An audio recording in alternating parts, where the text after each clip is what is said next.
When I think about what inquiry at OES looks like, it is the epitome of active learning.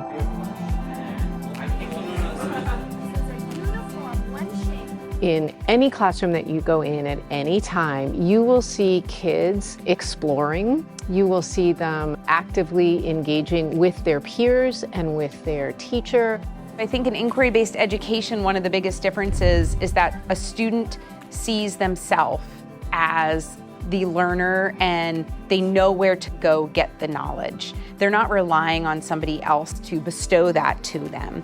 What a teacher at OES in a true inquiry model does is they're the coach, and they are helping kids make decisions about what they do with information. They're helping them figure out how to access information. They're helping them apply information.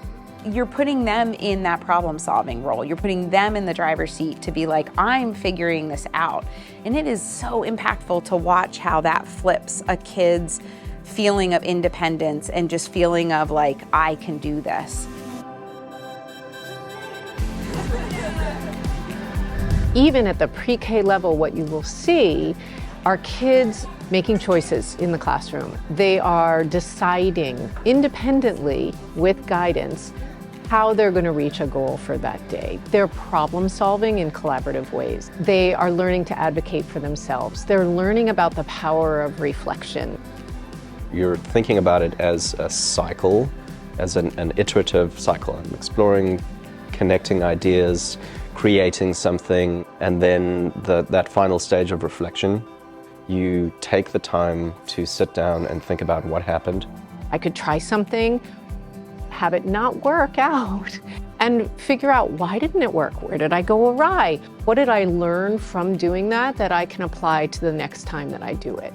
What it does is it pushes you into the next round of exploration, and so on and so forth. You're developing frameworks in terms of attitudes toward being in the world, attitude toward learning. Having that framework where you recognize that learning is not a finite process. The journey is going to be different every time is just a beautiful lifelong skill. So something about EC3 that's super unique is that it's a pre-K through 12 space. Pre-K students sitting in this spot right here learning how to use cardboard and tape, and they may be a 12th grade student working on a dress, doing some woodworking or building a piece of tech. And the fact that those two things are coexisting is such a beautiful opportunity. There's so much cross-pollination that happens in the space. This is a place to explore.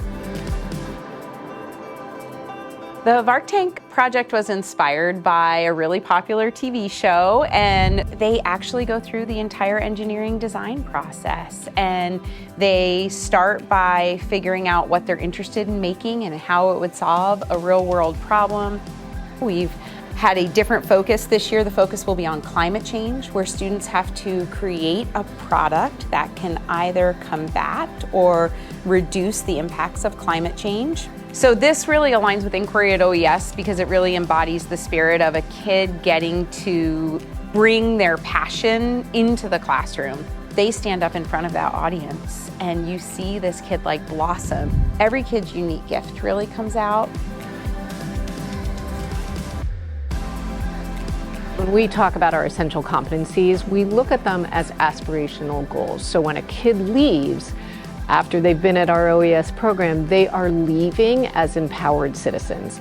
They will know what it is that they want from an education. They will know how to carve the space that makes their learning successful. They will know how to apply the skills that they've learned in any environment. And they will know how to go about putting their best foot forward so that they are seen as their best selves in the world.